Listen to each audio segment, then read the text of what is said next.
Welcome back to the Leadership Riot, where we challenge the leadership advice everybody repeats but few people question.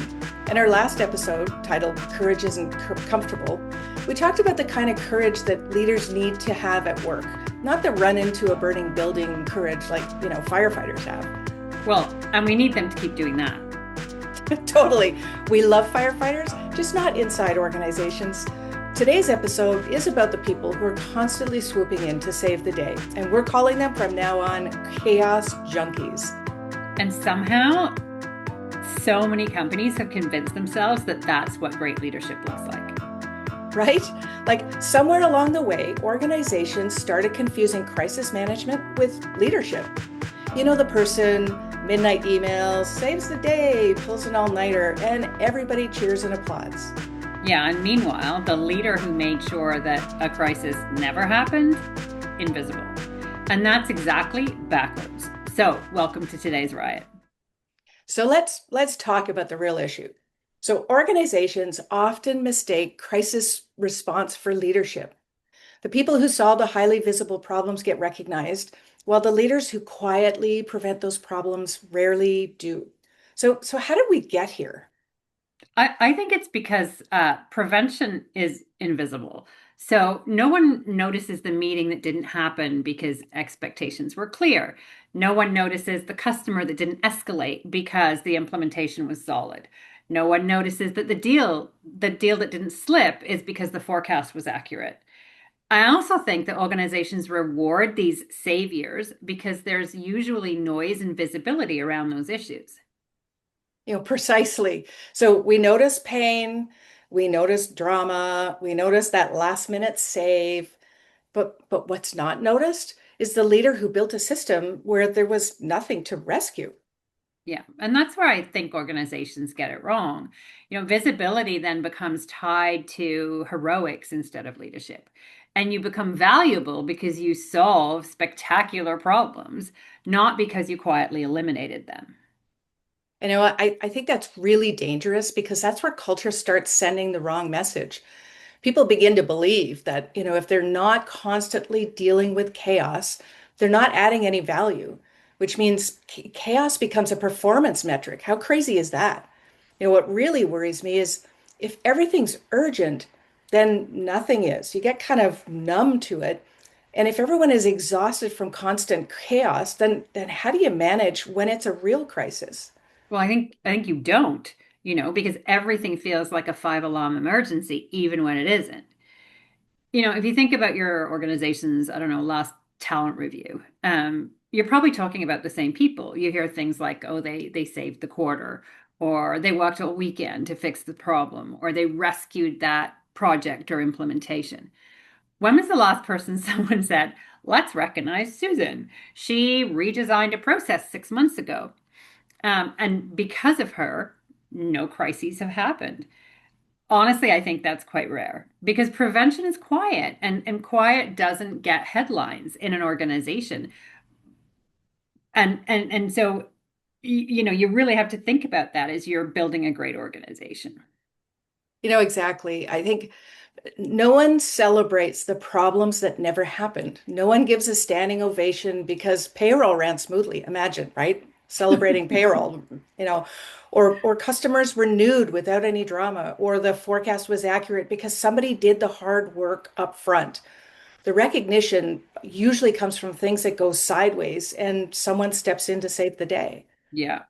And I'd also add to that, I think, a culture that rewards chaos doesn't really create a healthy organization. I think it creates people who depend on chaos.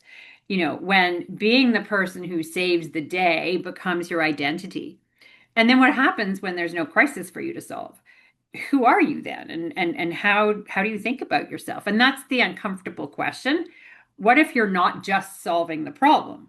What if your behavior and leadership help create it? You're right. Like we've both seen people who are perceived as indispensable, but it's not really because they're exceptional. It's because they're the only ones who understand that broken system that they might have actually even created. So they're not solving any problems. They're protecting job security. And if fixing problems is how you earn status, there's very little incentive to eliminate it. Yeah. And I'd like to also call something out here. Working until midnight doesn't automatically mean you're committed or more committed than somebody else. Sometimes it means that someone planned terribly.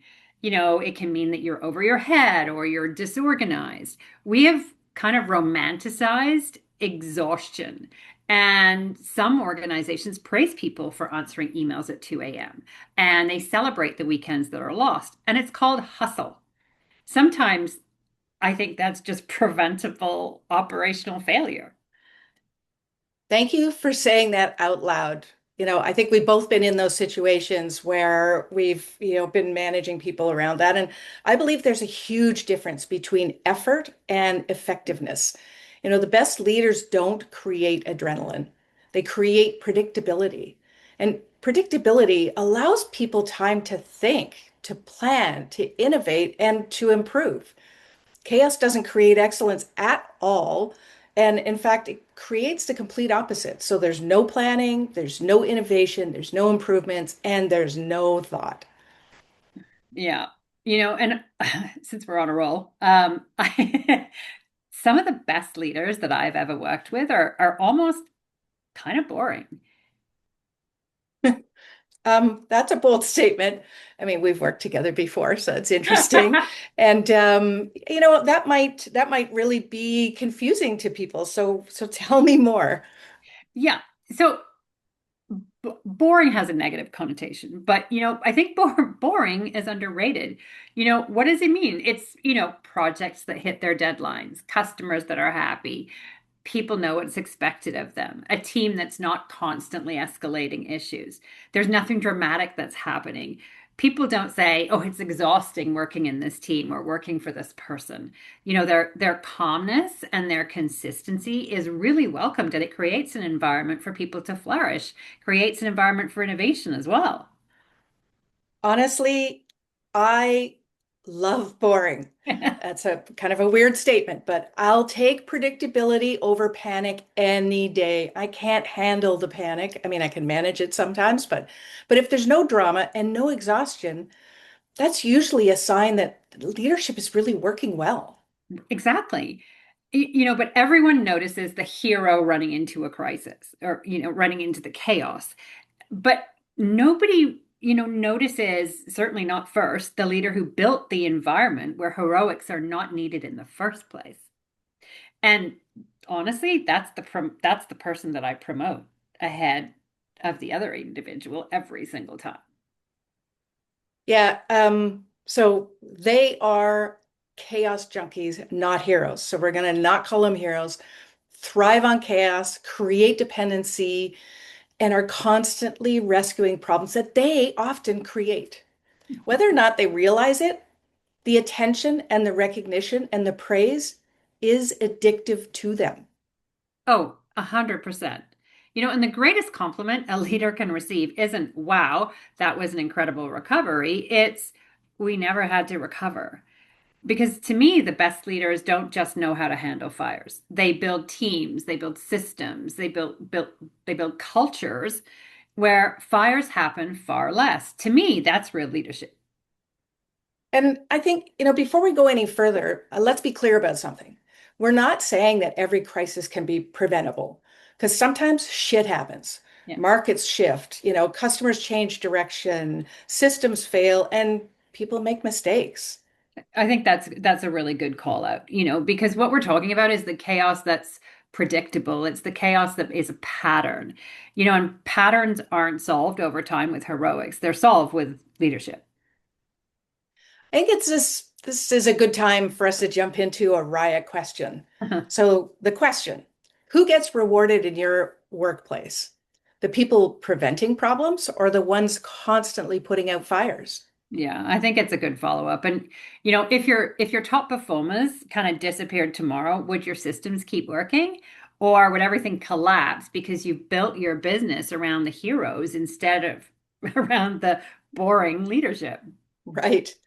And we like to throw some challenges out there to the listeners. So, here's the challenge. Starting now, pay attention to what your organization celebrates. When someone gets recognized, ask yourself, did they create a better outcome? Or did they simply recover from a problem that shouldn't have existed in the first place? Yeah. And I think if you're a leader as well, you can ask an even harder question. Are you rewarding performance or are you rewarding chaos? Because whatever you celebrate, you're going to get more of. I think we've kind of bantered this problem around a fair bit. So let's talk about how do we break the cycle of rewarding chaos? Well, I mean, you have to start with, not rushing to celebrate the save. Take the time to understand what created the problem in the first place. Um, you know, the real question after every crisis isn't who fixed it. It should be, what are we changing so that we don't repeat it? What are we learning from this? So it's asking the right question.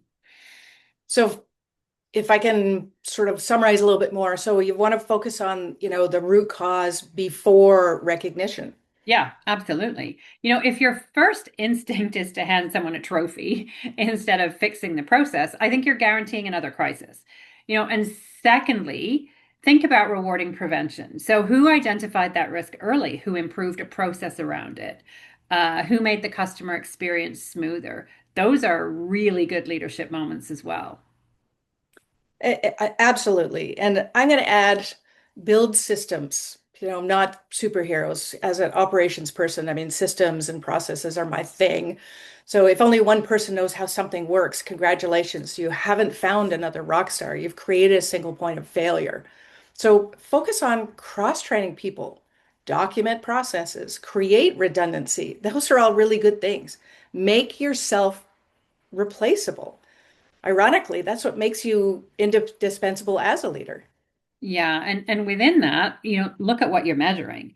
If your organization rewards urgency or escalation or last minute saves, you're not eliminating chaos. What you're actually doing is training people to manage it better. Measure prevention, measure planning, measure improvement, because the goal shouldn't be becoming better at surviving chaos. The goal should be creating less of it. Absolutely. So I think, here's the overdue truth. Great leadership is almost invisible because the outcome isn't excitement. It's consistency, predictability, and trust. Absolutely. And the best leaders don't create stories that begin with, you'll never believe what happened. They create organizations where nothing dramatic needs to happen. And if your company constantly needs heroes, I don't think that's a sign of high performance. To me, that's evidence that your systems aren't working. So I'd also say, we don't need to say, oh, thank goodness you were here. And that's so true. And, I think we're wrapping up the riot. So here's the question. Are you rewarding the people who step in after things go wrong? Or are you rewarding the leaders that made sure things went right from the beginning? Do you have stronger systems, better leadership, and fewer recurring problems? Or are you still depending on the same people to rescue the same situations over and over again?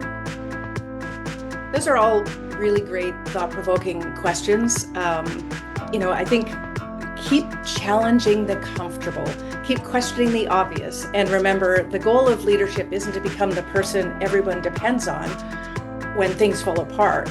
It's to build an organization where things don't have to fall apart in the first place. So I think, as you've said, we're winding this riot up now.